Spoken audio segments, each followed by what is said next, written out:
Hi friends, అందరికీ నమస్కారం. ఎవరైతే భార్య తన భర్తతో కలిసి రాత్రి నిద్రించదో అటువంటి వారందరూ కూడా ఇప్పుడు మనం చెప్పుకునే విషయాలను జాగ్రత్తగా వినండి, లేదంటే జీవితాంతం కూడా పశ్చాత్తాపం పడవలసి వస్తుంది. ఎవరైతే భార్యలు తమ భర్తతో కలిసి వారు నిద్రించే గదిలోకి వెళ్ళరో, వారికి దూరంగా నిద్రించే గదిలోకి వెళ్ళరో, వారికి దూరంగా ఉంటారో వారందరూ కూడా ఈ వీడియోని మొదటి నుంచి చివరి వరకు తప్పకుండా చూడండి. కొంతమంది స్త్రీలు తమ భర్తలను తమ దగ్గరికి రానివ్వరు, తమ దగ్గర నిద్రించనివ్వరు. అటువంటి స్త్రీలందరూ కూడా చాలా పశ్చాత్తాపడాల్సి వస్తుంది. భార్యాభర్తలు ఇద్దరు కూడా ఒకే చోట నిద్రించాలా? మనం ఆ విషయాన్ని ఈరోజు మనం ఒక కథ ద్వారా తెలుసుకుందాం. నిద్రించవలసిన అవసరం ఉందా లేదా అని కూడా తెలుసుకుందాం. ఎవరైతే స్త్రీ ఉత్తమ భర్తని దూరంగా ఉంచుతున్నారో, తమ దగ్గరకు రానివ్వడం లేదు, భర్త దగ్గరకు వచ్చినప్పుడు అనరాని మాటలు అనే స్త్రీలు, అపశబ్దాలు మాట్లాడే స్త్రీలు, వారందరూ కూడా ఈ వీడియోని తప్పకుండా చూడండి. ఎవరైతే స్త్రీలు తమ భర్తని తమ దగ్గరకు రానివ్వరో వారికి మహాపాపం అంటుకుంటుంది. ఉత్తరప్రదేశ్లో ఒక శోభాయమానమైన నగరం ఉండేది. అందులో ఒక చిన్న అడవి ఉంది. అడవి మధ్యలో ఒక చిన్న చెరువు ఉన్నది. ఆ చెరువు చుట్టూ కూడా పచ్చని మొక్కలున్నాయి. ఆ మొక్కల్లో పిట్టలు చేసే శబ్దాలు పూర్తి అడవంతా కూడా సందడి చేస్తూ ఉంటాయి. ఆ చెరువు పక్కనే ఒక చిన్న ఇల్లు ఉంది. ఆ ఇంట్లో ఒక రైతు తన భార్యతో నివసిస్తూ ఉన్నాడు. ఆ రైతుకి ఒక కుమార్తె, ఒక కుమారుడు. రైతు భార్య చాలా అందంగా ఉండేది.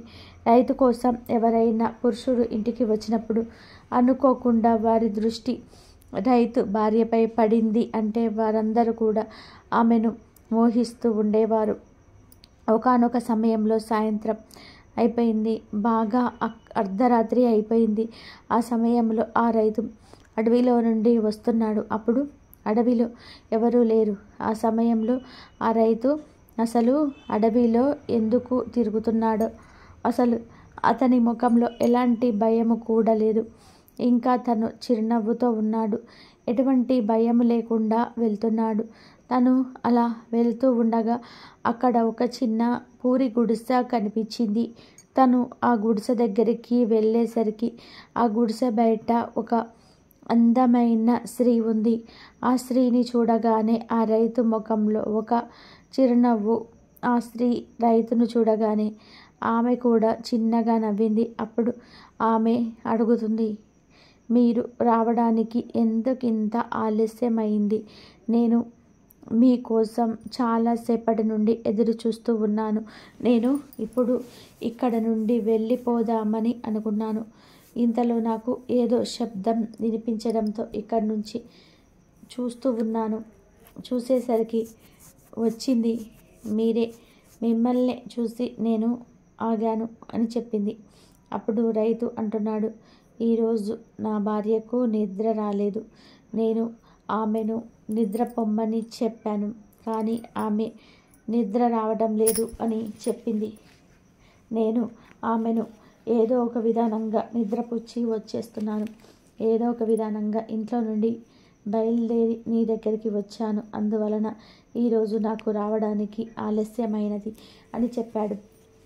ఆ స్త్రీ చెప్తుంది, స్వామి, ఈరోజు నాకు కూడా రావడానికి ఆలస్యమైనది, కానీ నేను అనుకుంటున్నాను మీరు వచ్చేసి ఉంటారని. కానీ నేను ఇక్కడికి వచ్చాను, మీరు అప్పటికే ఇంకా రాలేదు.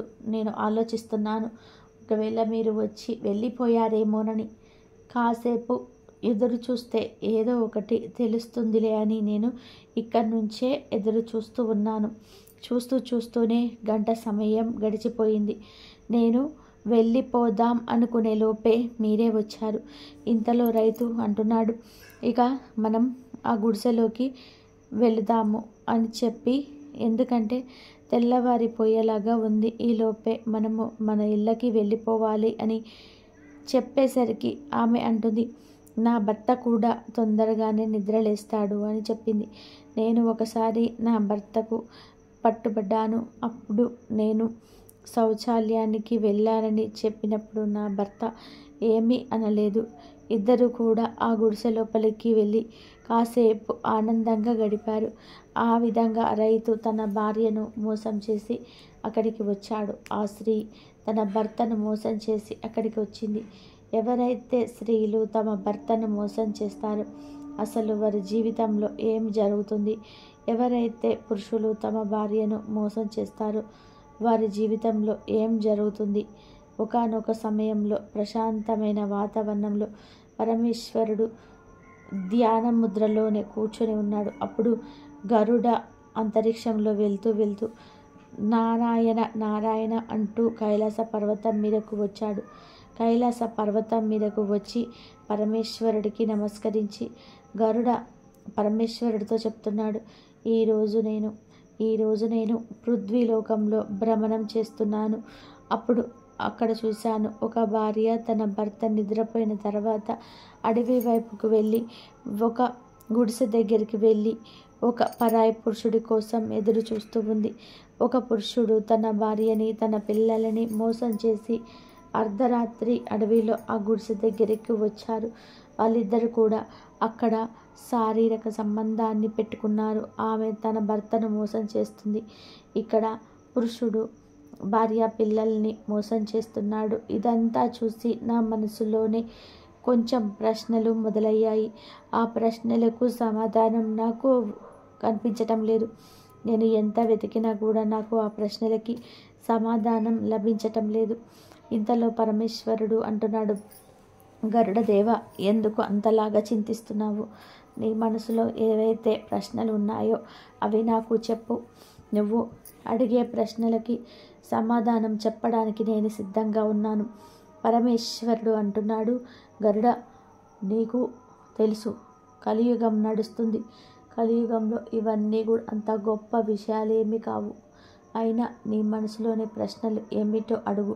నేను నీకు మనసులోని ప్రశ్నలన్నిటికీ కూడా సమాధానాలు చెప్పడానికి సిద్ధంగా ఉన్నాను అని చెప్పేసరికి గరుడ అడుగుతున్నాడు, నా మొదటి ప్రశ్న, ఎటువంటి స్త్రీలు తమ భర్తను తమ దగ్గరకు రానివ్వరు?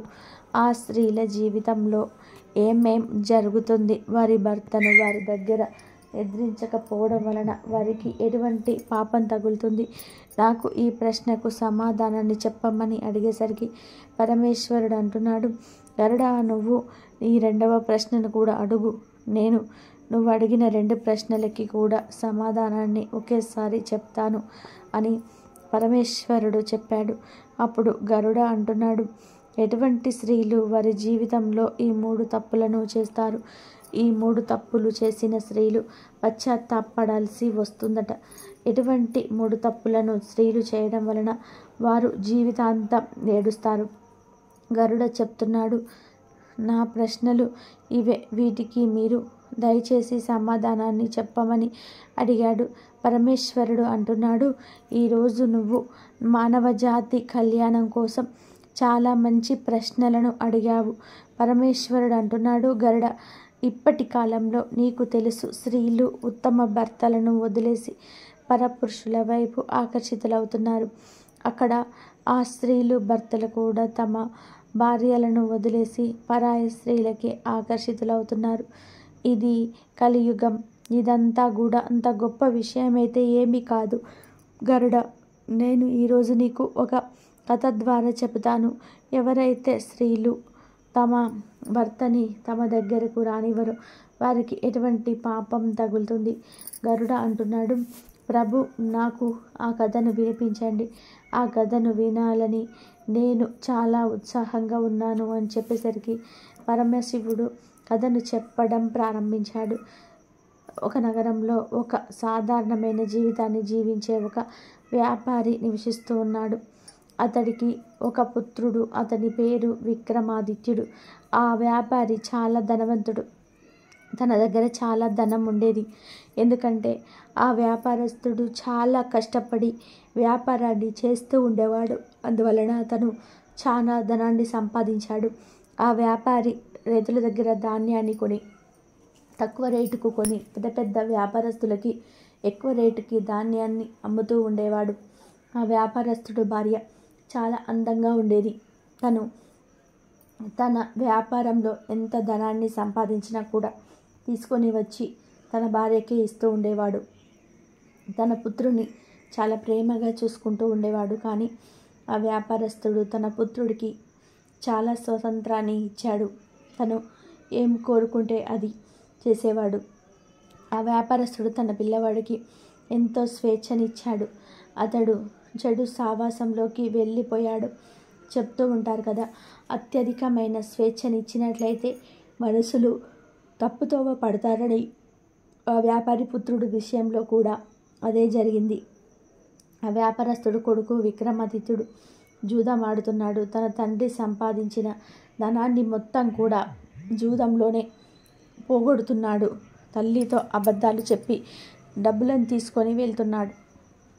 అంత చిన్న వయసులోనే తను కామవాసన తీర్చుకోవడం కోసం వేశ్యల దగ్గరికి వెళ్ళేవాడు. ఒకసారి ఆ వ్యాపారస్తుడికి ఎవరో కబురు పంపించారు, మీ పుత్రుడు వేశ్యల దగ్గరకు వెళ్తున్నాడు అని, మద్యాన్ని సేవిస్తున్నాడు అని, జూదం ఆడుతున్నాడని. ఇప్పుడు వ్యాపారస్తుడు అనుకుంటున్నాడు, తన పిల్లవాడు చాలా చెడు మార్గాలలోకి వెళ్ళిపోయాడు, ఇప్పుడు ఏదో ఒకటి చేయాలి అని అనుకున్నాడు. వ్యాపారస్తుడు అనుకున్నాడు, నేను వెంటనే నా కుమారుడికి వివాహం చేస్తాను అంటే తన భార్య ఇంటికి వస్తుంది. అప్పుడు ఆ వ్యసనాలన్నిటినీ కూడా మర్చిపోతాడు. ఇప్పుడు వేశ్యల దగ్గరికి వెళ్తున్నాడు, అదే తన భార్య వచ్చింది అంటే తను ఇంకా ఎక్కడికి వెళ్ళడు అని ఆలోచించి ఆ తండ్రి నగరంలోని ఒక పెద్ద వ్యాపారస్తుడు కుమార్తెను చూసి తన కుమారుడు విక్రమాదిత్యుడికి ఇచ్చి పెళ్లి చేశాడు. విక్రమాదిత్యుని భార్య పేరు మోహిని. తను చాలా అందంగా ఉండడంతో పాటు చాలా గుణవంతురాలు, ఎన్నో మంచి లక్షణాలున్న స్త్రీ. విక్రమాదిత్యుని వివాహం జరిగిన తర్వాత విక్రమాదిత్యుడు ఇంట్లోనే ఉండేవాడు. తన భార్య ఎంతో అందంగా ఉండేది. అంటే తన భార్యను వదిలి ఇక విక్రమాదిత్యుడు ఎక్కడికి వెళ్ళేవాడు కాదు. తన వ్యాసాలను మర్చిపోయాడు. కొన్ని రోజుల తర్వాత విక్రమాదిత్యుడు తల్లిదండ్రులు వృద్ధాప్యంలోకి వెళ్ళిపోయారు. వారు బాగా ముసలివారైపోయారు. ఒకరోజు వారిద్దరూ మరణించారు. విక్రమాదిత్యుడికి కామవాసన అయితే చల్లారింది. కానీ తనకు జూదమాడే అలవాటు పోలేదు. జూదమాడుతూ ఆడుతూ విక్రమాదిత్యుడు తనకున్న ధనాన్ని మొత్తం కూడా పోగొట్టుకున్నాడు. విక్రమాదిత్యుడి దగ్గర సంపాదించే తెలివితేటలు లేవు. తన తండ్రి సంపాదించిన ధనం మొత్తం కూడా పోగొట్టుకున్నాడు. అప్పుడు భార్య అంటుంది, స్వామి, ఈరోజు మనం తినడానికి ఏమీ లేదు, మీరు ఎక్కడ రాజుగారి దగ్గరికి వెళ్ళి అక్కడ ఏదైనా పనిని అడగండి. మనము ఇద్దరం కూడా రోజులు గడవడానికైనా ధనం కావాలి కదా. రాజుగారి దగ్గరికి వెళ్ళి పని అడిగేసరికి రాజుగారు ఎవరికి ఏ పని వస్తే ఆ పనిలోనే పెట్టుకునేవాడు. రాజుగారు కానీ విక్రమాదిత్యుడికి ఏ పని కూడా రాదు. అందువలన రాజుగారు విక్రమాదిత్యుడికి ఏ పని కూడా ఇవ్వలేదు. ఒక చేతగాని వాడిలాగానే లెక్కించి ఏ పనిని ఇవ్వకుండా బయటకు పంపించేశాడు. విక్రమాదిత్యుడి దగ్గర ఎటువంటి పని లేదు. తను లోపల ఎటువంటి సద్గుణాలు లేవు, జ్ఞానం లేదు. తన దగ్గర ధనము లేరు. విక్రమాదిత్యుడికి ఒక పుత్రుడు ఒక పుత్రిక కూడా ఉన్నారు. వారికి కూడా వివాహ సమయం వచ్చేసింది. ధనం అవసరమైతే విక్రమాదిత్యుడికి చాలా ఉంది. విక్రమాదిత్యుడి దగ్గర 1 రూపాయి కూడా లేదు. ఇప్పుడు తనకి ఇల్లు గడవడం చాలా కష్టంగా ఉంది. విక్రమాదిత్యుడు తన శరీరంలోని శక్తినంతా కూడా వృధాగా పాడు చేశాడు. విక్రమాదిత్యుడు ఒకరోజు కామవాసనతోనే తన భార్య దగ్గరికి వెళ్ళాడు. అప్పుడు విక్రమాదిత్యుని భార్య చెబుతుంది, ఈ ప్రపంచంలో అన్నిటికన్నా పెద్ద సుఖం కేవలం నా కామవాసన మాత్రమే కాదు, అవసరమున్న వారికి సహాయం చేయడంలో కూడా ఆనందం ఉంది. ఎవరైతే మనసులో ఈ కామవాసలు వాళ్ళు గుడివారైపోతున్నారు, వారి జీవితం అయితే నాశనం అయిపోతుంది. విక్రమాదిత్యుని భార్య అంటుంది, స్వామి, ఈరోజు మీలోనే 3 తప్పులను చెప్తాను, వాటిని మీరు జాగ్రత్తగా వినండి. చాలామంది మనుషులు ఈ 3 తప్పులు చేస్తున్నారు. కొంతమంది తెలియక చేస్తున్నారు, కొంతమంది తెలుసుకోవడం చేస్తున్నారు. ఎవరైతే మనుషులు ఈ 3 తప్పులు చేస్తున్నారో వారి జీవితాలను సర్వనాశనం అయిపోతున్నాయి. అన్నిటికన్నా మొదటి తప్పు ఏమిటి అంటే జీవితం ప్రారంభమయ్యే సమయంలో మంచి ఏదో ఒక విషయంలో పట్టుని వారు నేర్చుకోవడం లేదు. అటువంటి వారు వారి జీవితంలోని అనేక రకాలైన ఇబ్బందులను అనుభవిస్తూ ఉన్నారు. మీరు చేసిన ఆ తప్పే జీవితాంతం కూడా మిమ్మల్ని ఇబ్బంది పెడుతుంది. రెండవ విషయం ఏమిటి అంటే పనుల్ని వాయిదా వేయటము. మీరు యవ్వనంలో ఉండగా ఏ పనిని కూడా చేయడానికైనా కానీ వాయిదాలు వేసేవారు. ఆ సమయాన్ని మీరు సరిగ్గా వినియోగించుకోలేదు. అందుకే మీ లక్ష్యాలను మీరు చేరుకోలేకపోయారు. మూడవ విషయం చెడు సావాసాలలో ఉండటం. యుక్త వయసులో చెడు సాంగత్యంలోకి వెళ్ళడం, చెడు అలవాట్లు చేసుకోవడం మీకు రాబోయే సమయంలో మీరు ఉన్నత స్థానానికి వెళ్ళడం ఇవి ఆపేస్తాయి. మీ జీవితాన్ని సర్వనాశనం చేస్తాయి. అన్నిటికన్నా ముఖ్యమైన విషయం ఆరోగ్యంపై ధ్యాస పెట్టకపోవడం. మీరు యవ్వనంలో ఉండగా మానసిక మరియు శారీరక ఆరోగ్యంపై ధ్యాస పెట్టలేదు. సమయం గడిచే కొలది, వయసు పెరిగే కొలది అనేక రకాలైన అనారోగ్య సమస్యలు వస్తాయి. అందువలనే ఆరోగ్యంపై ధ్యాస పెట్టడం చాలా అవసరం. విక్రమాదిత్యుని భార్య విక్రమాదిత్యుడితో చెప్తుంది, స్వామి, మీరు జీవిత ప్రారంభాన్ని చెడు మార్గంలో చేశారు. అందువలనే మనం ఇప్పుడు ఎన్నో కష్టాలను అనుభవిస్తున్నాము. నేను ఇప్పుడు మీతో సంభోగం చేయాలని అనుకోవడం లేదు. నేను మీతో కలిసి నిద్రించాలని అనుకోవడం లేదు. ఇప్పుడు మనం ఇద్దరి వయసు సగం కన్నా ఎక్కువగానే ఉంది. నేను భగవంతుడికి సేవ చేయాలని అనుకుంటున్నాను. భగవంతుడు మనకు తప్పకుండా సహాయం చేస్తాడు. ఈ సమయంలోనే మన ఆత్మలు పరమాత్మలోనే లీనం చేయాలి. బాల్య వ్యవస్థలో ఉండగా యవ్వనం వచ్చేంత వరకు కూడా బ్రహ్మచారులుగా ఉంటారు. యవ్వనం రాగానే వివాహ జీవితంలోకి వస్తారు. వివాహ జీవితంలోకి వచ్చిన తర్వాత ఒక పుత్రుడు కావాలని కోరుకుంటారు. పుత్రుడు జన్మించిన తర్వాత జనాలు కోడలు గురించి ఆలోచిస్తారు. ఆ తర్వాత ముసలివారు అవుతారు. మళ్ళీ తిరిగి బ్రహ్మచారి జీవితంలోకి తిరిగి వెళ్ళిపోతారు. ఎక్కడి నుండి అయితే వివాహ జీవితంలోకి వచ్చారో మళ్ళీ తిరిగి అక్కడికే వెళ్ళిపోతారు. ఏ విధంగా అయితే బ్రహ్మచారి జీవితాన్ని వ్యర్థం చేసుకున్నారు, అలాగే వృద్ధాప్యాన్ని కూడా వ్యర్థం చేసుకోవద్దు.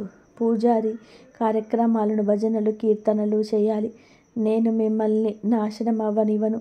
ఇప్పటికే మీకు అర్థమై ఉంటుంది నేను మీతో కామక్రీడని ఎందుకు చెయ్యను అనుకుంటున్నాను అని, మీతో కలిసి ఎందుకు నిద్రించను అని అంటున్నాను.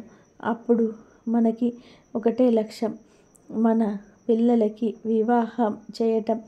మీరు కామవాసనలు వదిలేసి పనిపై ధ్యాస పెట్టండి. ఏదో ఒక రోజు భగవంతుడు తప్పకుండా మన మొర వింటాడు. పరమేశ్వరుడు గరుడతో చెప్తున్నాడు. విక్రమాదిత్యుడి భార్య సత్యాన్ని మాట్లాడింది. ఎవరైతే భక్తులు నాతో స్వచ్ఛమైన మనస్సుతో నన్ను పిలుస్తారో వారు ఎప్పుడు కూడా దేనికోసం కూడా బాధపడవలసిన అవసరం ఉండదు.